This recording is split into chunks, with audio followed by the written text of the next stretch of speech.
In these opening days of the new administration in our country, speculation born out of sheer anxiety more than well-being rents the air. The latest on the possible ministerial list in circulation has provoked the response from the presidency.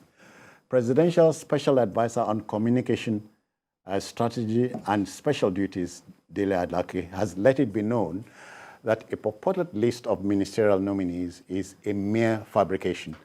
Addressing newsmen at the State House, Abuja, Alake dismissed the list, but assured that the government was within the 60 days stipulated by the Constitution to submit a list of ministerial nominees. Jide's speculation is a parasite, if you ask me. Yes, because the people are expectant.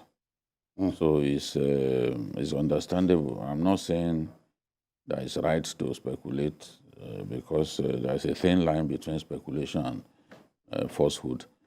But the people are expectant. That is the fact.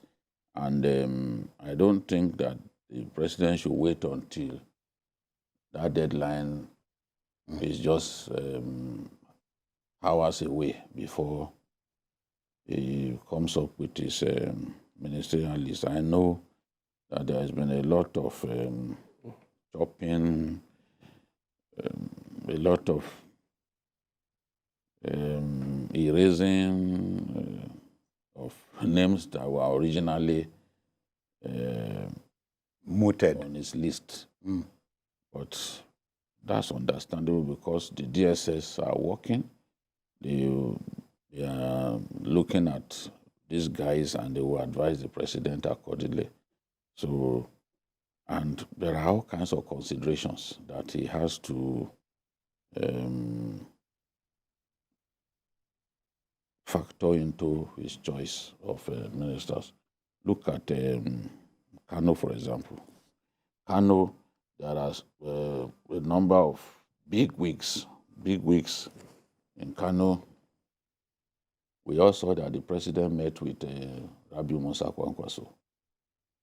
The president is aware of Rabiu's strengths as an individual. Somebody was telling me today that,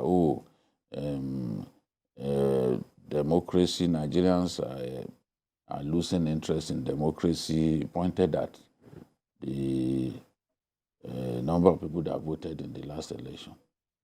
But we saw that in Kano, the turnout was huge. And you can't say that the social problems that the rest of us are going through, that in Kano they are not going through, is down to Rabiu Musa Kwankwaso's popularity. But it's not the only one. In Kano, the former governor is also in the running for it. The governorship candidate, Nasiru Gawuna, is also in the running. You can eventually pick two ministers from Kano. And there's a little wahala, so to speak, in Rivers State, where the APC is warning the outgone governor, don't joke with our choice. It's not for them to pick a minister for the president. Even during the election, the APC in Rivers was not known to have campaigned for the president. This is open secret. Because the person who owned the structures of the APC in Rivers was not seen to campaign for the president. And even during his inauguration, he went somewhere else. That's the man who controlled the structures of the party.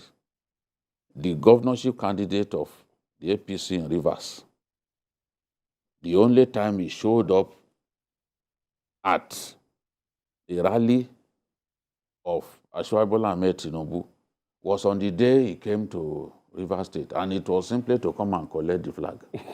He was not known to have backed them. So nobody listens to what the APC, the so-called APC leadership in Rivers are saying. This is a fact. If the president feels like picking someone outside of his party, he will do it.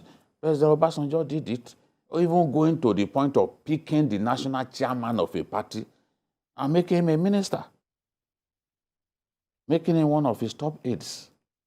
So it's not, if the president feels like picking Wike or picking a Kwankwaso, nobody can stop him. Nigerians, the reason Nigerians are speculating is because they've been waiting. They want to see. And a lot of people have said, look, people will know just how serious Asiwaju Bola Ahmed Tinubu is about fixing Nigeria when they see his list of ministers. He has to find the right balance between technocrats and career politicians. Many people don't want to see governors. These governors who just left the scene, you know? And the governors are not happy that they've lost a piece of the action. The siren that had been a part of their lives, no longer there. So they want to go back to reckoning. And they are piling pressure on the president, make me minister, make me minister. And Nigerians are watching. They don't want a good number of those governors to come back.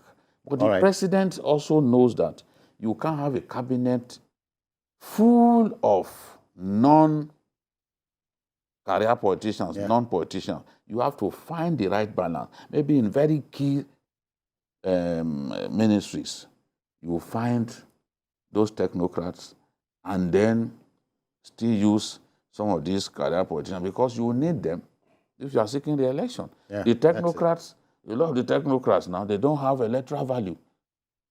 So you cannot, when the time comes, when push comes to shove, they really can't help you.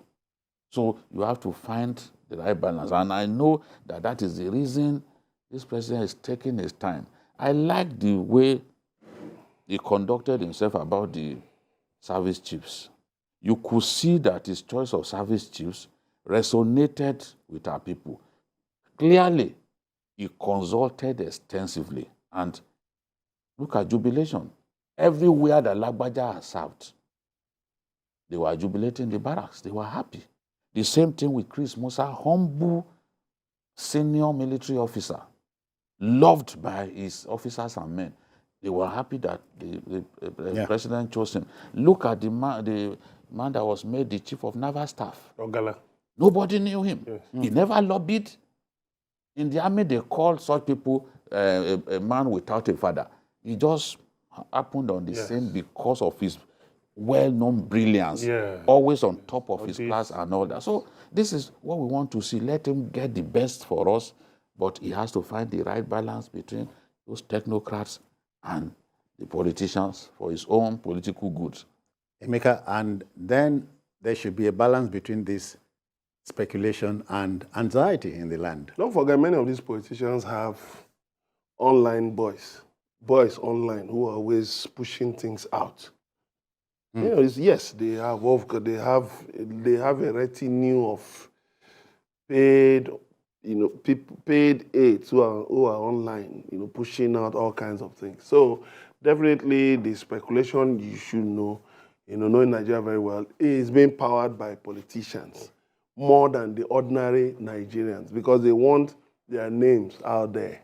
They want their names. They want to really put it in the face, in your face, method that, look, consider me, look at my name here. But I'll just take something, that happened some time back. There was a time it was said that Babatunde Fowler, the former chairman of Federal Inland Revenue Service, that he promised the president that he could use tax to fund the budget of a particular year. I don't remember which year was that.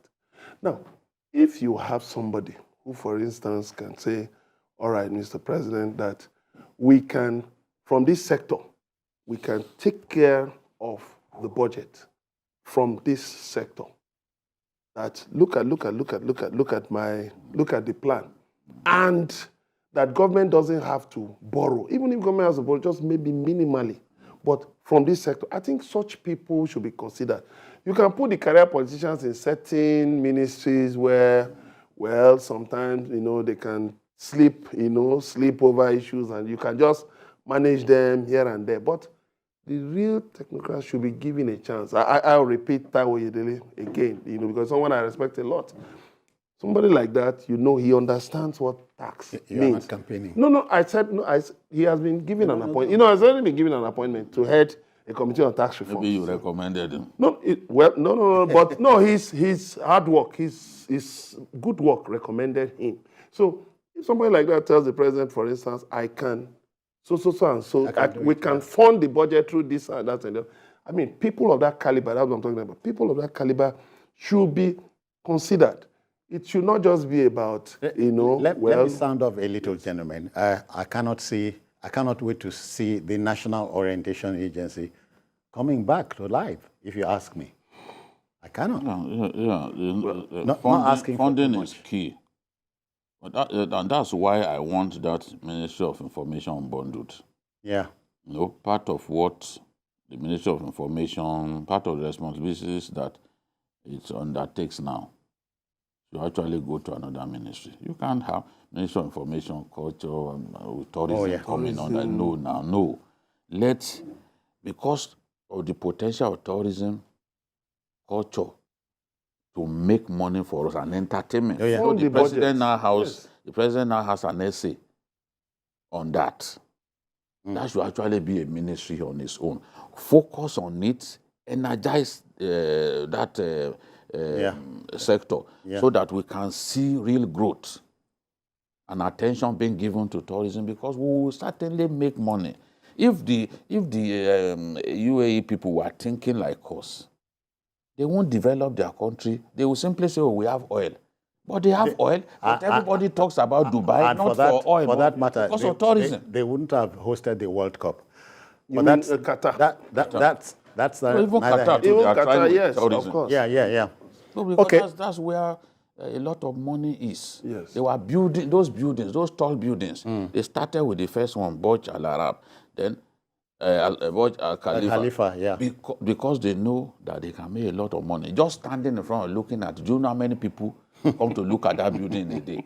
And then some will take a flight to the top. It's a lot of money that you pay. Yeah. So they are not fools. They have oil, but they've chosen to spend so much money on tourism. They picked up valuable lessons from the old Lebanon, because that was where their fathers used to go and enjoy. Yeah. They didn't know that, look, if they worked hard, they can actually turn their country to a place better than Lebanon. Yeah. And that's what they've done.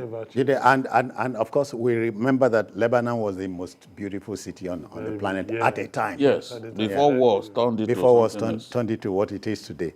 Okay, ours is to mold opinion and allow decision makers to work with them.